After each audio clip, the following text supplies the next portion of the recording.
Assalamualaikum warahmatullahi wabarakatuh. Aja San.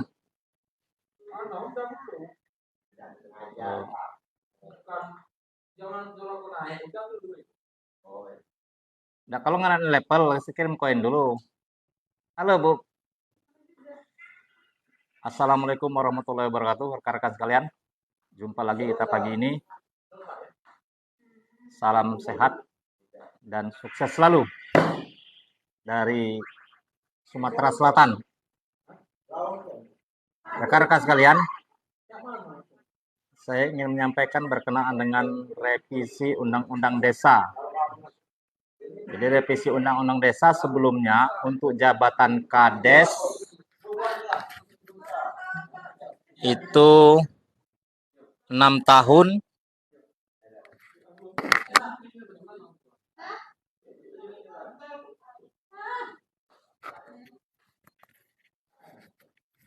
Namun kalian, ini revisinya, waduh sinyalnya nggak stabil.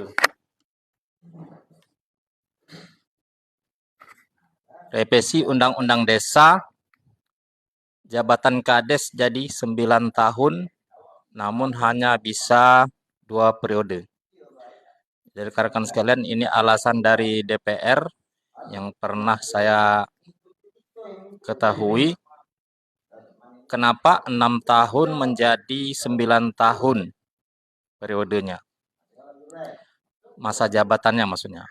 Padahal dengan 6 tahun 3 periode itu sama saja dengan jabatan Kades 9 tahun tetapi 2 periode.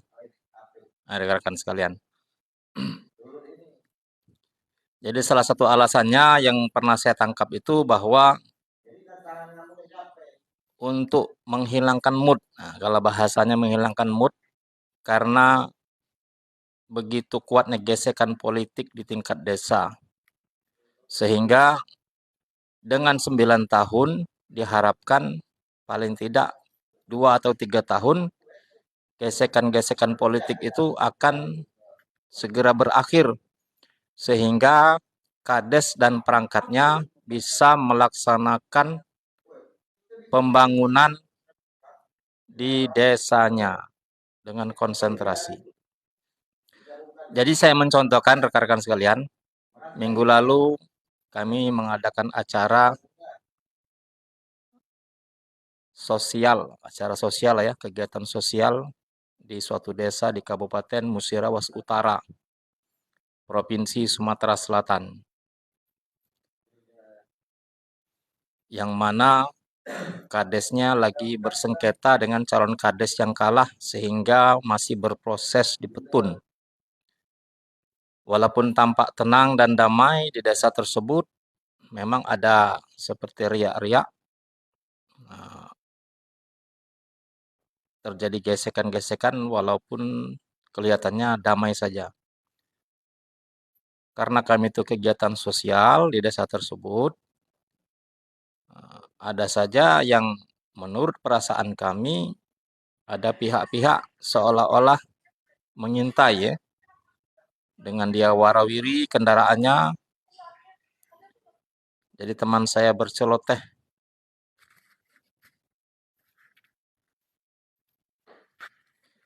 Katanya dari tadi kendaraan tuh lewat terusnya. Mungkin memantau kita. Jadi memang terasa seolah-olah kami itu diintai. Mungkin mendeteksi atau mengawasi kegiatan kami. Padahal kegiatan kami itu hanya berupa kegiatan sosial. Jadi dapat dibayangkan rekan-rekan sekalian. Ya, Saudara Saiful Zuhri, silakan bergabung.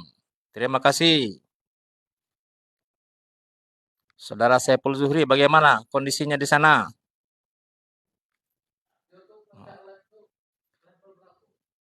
Jadi rekan-rekan sekalian,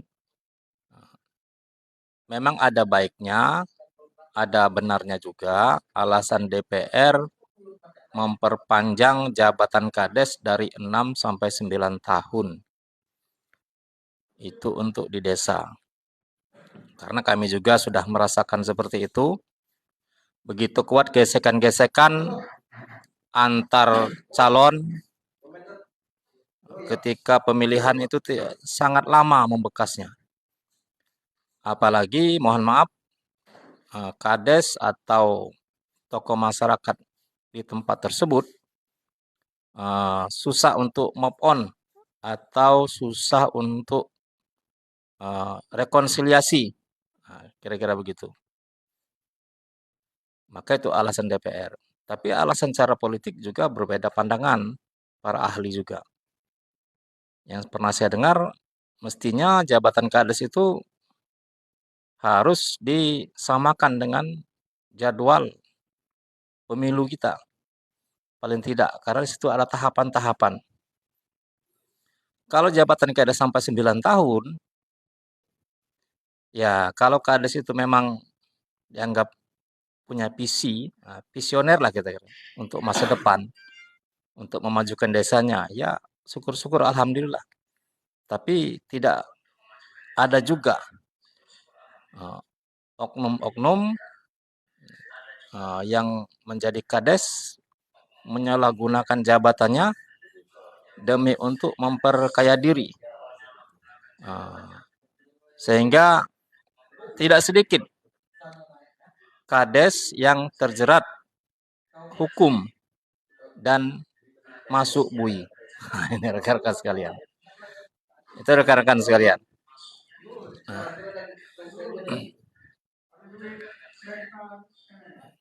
Namun bila dibandingkan jumlah desa ini ada sekitar 27.000 sekian di Indonesia.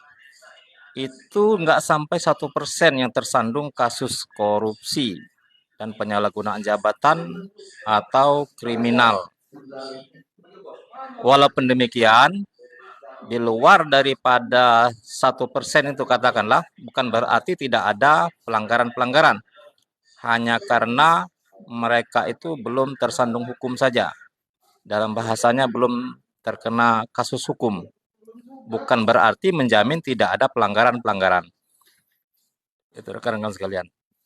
Memang sulit ya untuk menjaga ketertiban, keamanan di masyarakat kita apabila kita sendiri tidak membudayakan untuk untuk menghilangkan move on di masyarakat kita. Sangat sulit kita untuk mengadakan rekonsiliasi sehingga terjadinya perpecahan-perpecahan di masyarakat kita. Itu yang tidak kita inginkan. Namun saya pribadi ada rasa syukur, ada rasa senang ya, karena anggaran desa itu sendiri akan ditambah. Ya katanya mau menjadi dari 1 miliar menjadi 3 miliar, 5 miliar. Setidak-tidaknya anggaran pemerintah bisa lebih terbagi ke desa-desa yang ada di Indonesia. Salah satu permasalahan kita selama ini adalah gelombang urbanisasi di atas 10% setiap tahunnya ke kota-kota besar. Sehingga menimbulkan permasalahan baru. Karena kenapa? Di kota-kota besar tersebut dianggap sebagai lahan atau tempat lapangan kerja berada. Sehingga orang-orang desa sendiri yang mereka ini sekolah, ya kuliah sampai tingkat tinggi, mereka enggan pulang ke desa karena di desa sendiri tidak ada lapangan kerja yang bisa menunjang kehidupan mereka yang sesuai dengan pendidikan mereka. Sehingga berlomba-lomba urbanisasi ke kota-kota besar. Tinggallah di desa itu adalah orang-orang yang mohon maaf ya, yang kurang berpendidikan, mungkin kurang wawasan. Nah, dengan adanya anggaran desa diperbesar oleh pemerintah, ya tentu harapannya agar masyarakat itu sendiri bisa menyadari tidak semua kita harus ke kota urbanisasi untuk mencari pekerjaan. Tapi di desa-desa kita juga dibuka lapangan usaha. Nah, disinilah peran kepala desa, peran masyarakat, peran cerdik pandai dan tokoh masyarakat di desa tersebut untuk membuka seluas-luasnya lapangan usaha, lapangan pekerjaan, dan menganjurkan mendidik anak-anak kita, generasi muda kita untuk kembali menunjukkan rasa cintanya kepada desa untuk membangun desanya. Ini rekan-rekan sekalian. Dan sangat sedihnya sekali pada hari ini, kadang-kadang masyarakat desa kita yang sudah merantau kurang peduli dengan desanya. Padahal disitulah asal mulanya desa, tempat kita dilahirkan, tempat kita untuk membangun. Demikian rekan-rekan sekalian, kita akhiri dulu sementara ini. Nanti kita sambung lagi. Wassalamualaikum warahmatullahi wabarakatuh.